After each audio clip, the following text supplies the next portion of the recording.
میں آپ کی اجازت سے اس معزز ایوان میں لیڈر آف دی اپوزیشن محترم محمود خان اچکزئی صاحب نے جو تقریر فرمائی ہے اس کو ہم نے سب نے بڑے غور سے سنا ہے۔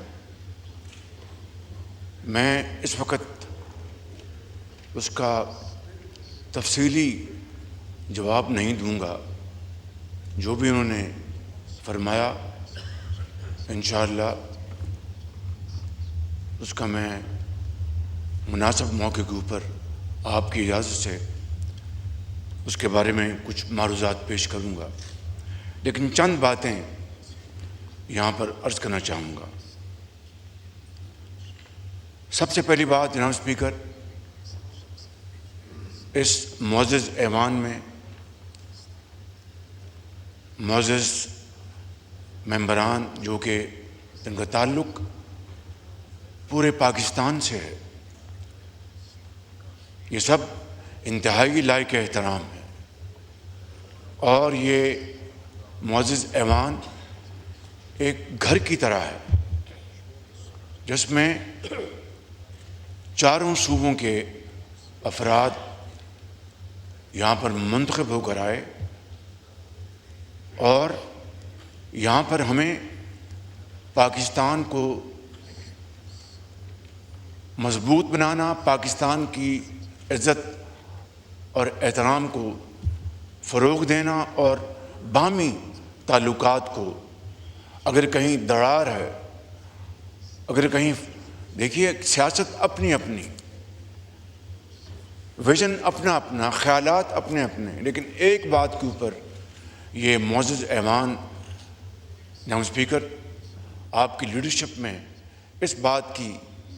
ہر وقت پکار کر گواہی دے گا کہ پاکستان ہے تو ہم سب ہیں، پاکستان ہے تو یہ معزز ایوان ہے، اور اس کے لیے جو بھی قربانی دی جائے وہ کم ہے۔ جناب اسپیکر، محترم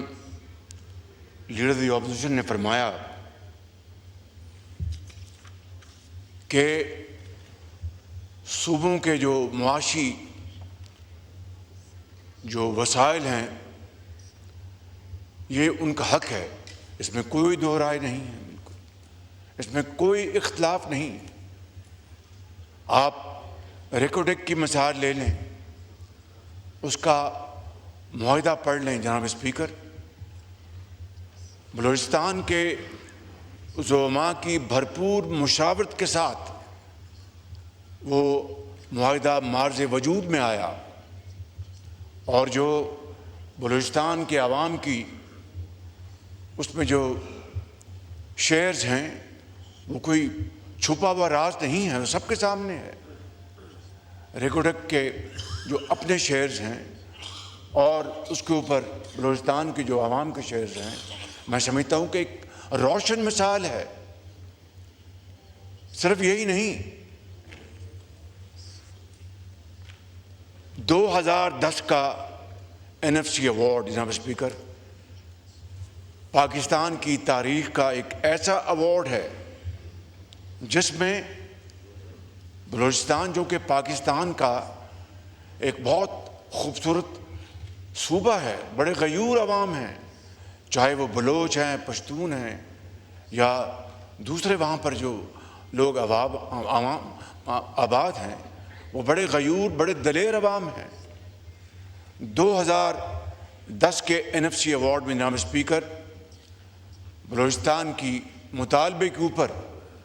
ان کا جو شیئر ہے 100% بڑھایا گیا، 100% جناب اسپیکر، جو آج تک چلا آ رہا ہے۔ اور یہ کوئی بلوچستان کے عوام کے اوپر کوئی احسان نہیں تھا، چاروں صوبوں نے، اور سب سے زیادہ پنجاب نے اپنا شیئر ڈالا، اور مجھے آج بھی فخر ہے جناب اسپیکر کہ پنجاب نے، مجھے اگر وہ فگر آج بھی یاد ہے تو 11 ارب روپے سالانہ، اور آج ہم 2026 کے وسط میں ہیں جناب اسپیکر، اس کو ضرب دے لیں تو یہ 100 ارب روپے سے زیادہ تجاوز کر جاتا ہے، یہ کیا ہے؟ یہ کوئی احسان نہیں۔ اگر 4 بھائی ہیں تو چاروں کو، اگر ایک روٹی ہے تو چاروں ایک روٹی کو بانٹ کے کھائیں گے۔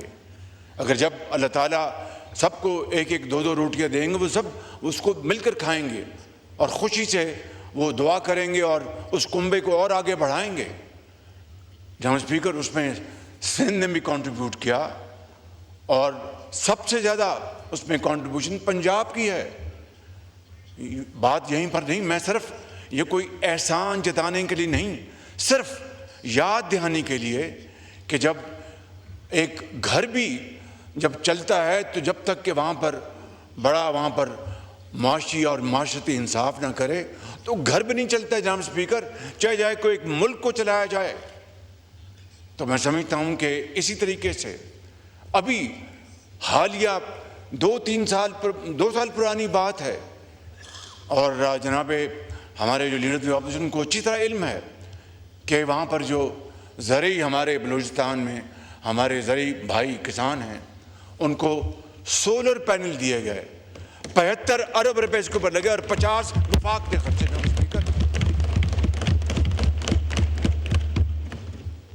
یہ ایثار، قربانی، بھائی چارے کی یہ ایک داستان ہے۔ میں یہاں پر اس بات کو آگے ختم کرتا ہوں یہیں پر۔ ابھی جو گوادر سے لے کر چمن تک جناب اچکزائی صاحب کا جو اپنا گھر ہے، وہاں تک وہ جو روڈ بن رہی ہے، ڈول کیریج وے، وہ ہائی وے کے معیار کے مطابق ہے، اس کے اوپر جناب اسپیکر 300 ارب روپے سے زیادہ خرچ کیا جا رہا ہے، سارا وفاق کر رہا ہے جناب اسپیکر۔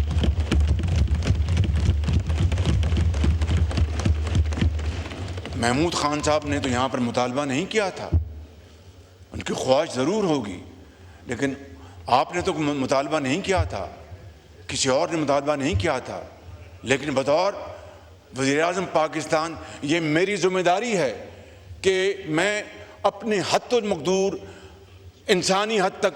وہ کروں جس سے کہ چاروں صوبے جو ہیں ترقی کے دور میں برابر ہو جناب اسپیکر۔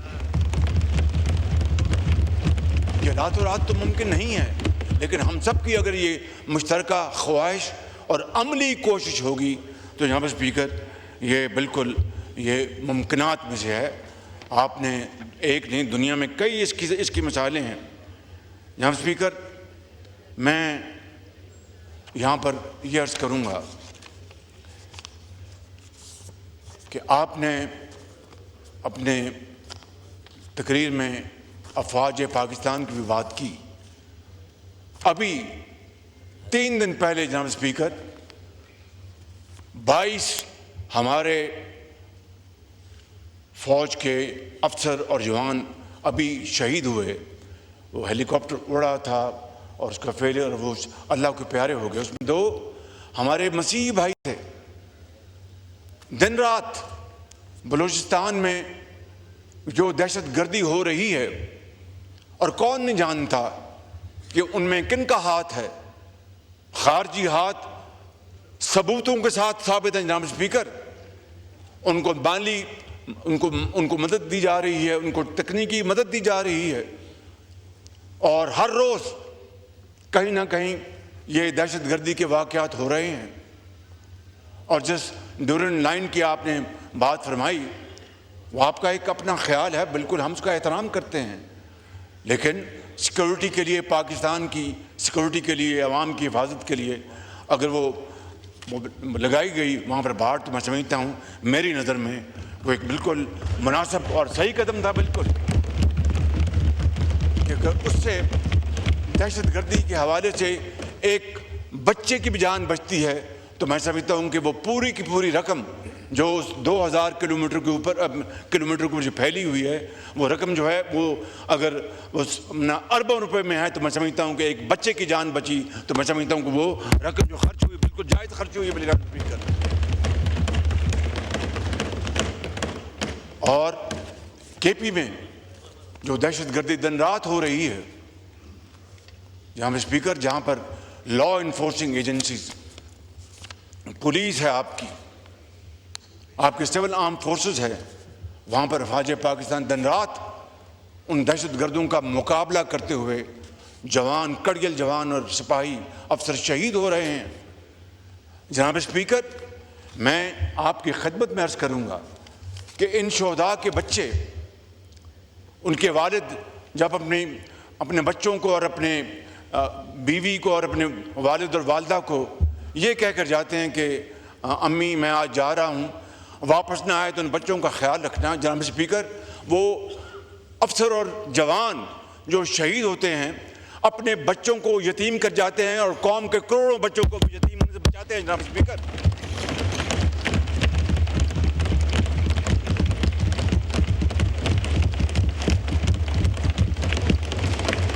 میں سمجھتا ہوں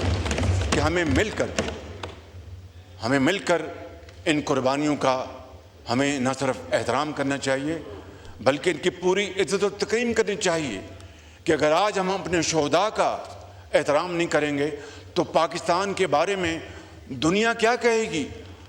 دنیا کو چھوڑ دیں ان کے یتیم بچے جن کو یہ نہیں پتہ، ابھی جو پرسوں چوتھ جو جنازے ہم پڑھ کے آئے ہیں۔ جناب اسپیکر، ننھے منھے بچے، ان کو نہیں پتہ کہ ان کے والد اس دنیا سے کوچ کر گئے ہیں، اور اللہ تعالیٰ نے قرآن کریم میں شہید کے درجے کو بہت صراحت سے بیان کیا ہے۔ ان کو نہیں پتہ کہ ہمارے والد کہاں چلے گئے اور وہ ان زندگی کے اندھے تھپیڑوں کا کس طرح مقابلہ کریں گے۔ جناب اسپیکر، یہ ہے وہ، میں سمجھتا ہوں کہ درد بھری کہانی جس کا ہمیں پورا ادراک کرنا چاہیے، اور اگر ہم اس میں خدا نہ خواستہ ہم نے غفلت کی تو آنے والی نسلیں ہمیں معاف نہیں کریں گی۔ جناب اسپیکر، میں ختاماً یہ عرض کروں گا، آپ نے فرمایا کہ جاتی عمرہ آپ تشریف لے جاتے تھے، وہ آپ کا گھر ہے، آپ جب بھی آئیں، لیکن آپ کے علم میں ہے، یہ کوئی بات بتانے والے نہیں، کہ جب بھی میں اچھے دنوں میں کوئٹہ جاتا تھا تو سب سے پہلے ان کا پوچھتا تھا اور ان کے گھر جاتا تھا، ان کے خود فون کر کے کہ میں آنا چاہتا ہوں، چائے پینا چاہتا ہوں۔ میں سمجھتا ہوں کہ یہ کوئی پوائنٹ سکورنگ نہیں ہے، یہ کوئی احسان نہیں ہے۔ اسی طریقے سے قومیں جڑتی ہیں، پیار محبت کو فروغ ملتا ہے، اظہار اور قربانی کا جذبہ ابھرتا ہے۔ جناب اسپیکر، میں سمجھتا ہوں کہ اسی حوالے سے آج ہمیں، میں نے جب مساکے، میں کسی کا نام نہیں لوں گا، میں کسی کا نام نہیں لوں گا، جناب خان صاحب میں حاضر ہوں، جناب میں حاضر ہوں، مانیے، میں تو قدم بڑھا دوں گا، آپ بھی آ جائیں نا، اپنے گھر آ جائیں آپ۔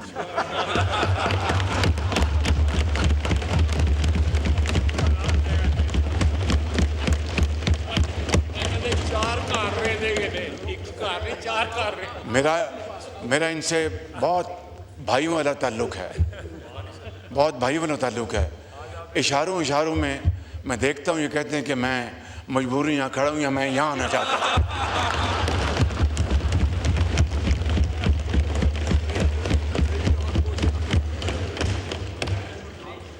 خان صاحب میرے انتہائی لائق احترام، اسپیکر صاحب بیٹھے ہیں، مجھے بڑی گھور کے مجھے دیکھ رہے ہیں، لیکن میرے دل میں ان کا بڑا احترام ہے، اسپیکر صاحب کے دل سے احترام ہے، دل سے۔ اور ایڈوکیٹ صاحب بھی بیٹھے ہیں، ان کا میرے دل میں، اور ہمارے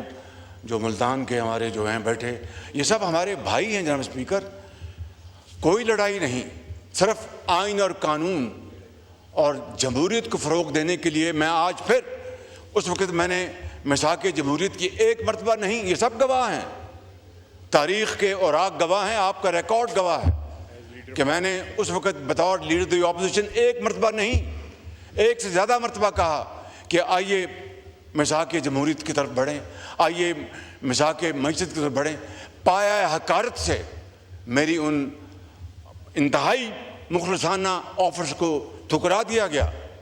لیکن as I say it is never too late. آئیں، بیٹھیں، میں بات چیت کے لیے تیار ہوں۔ Thank you very much.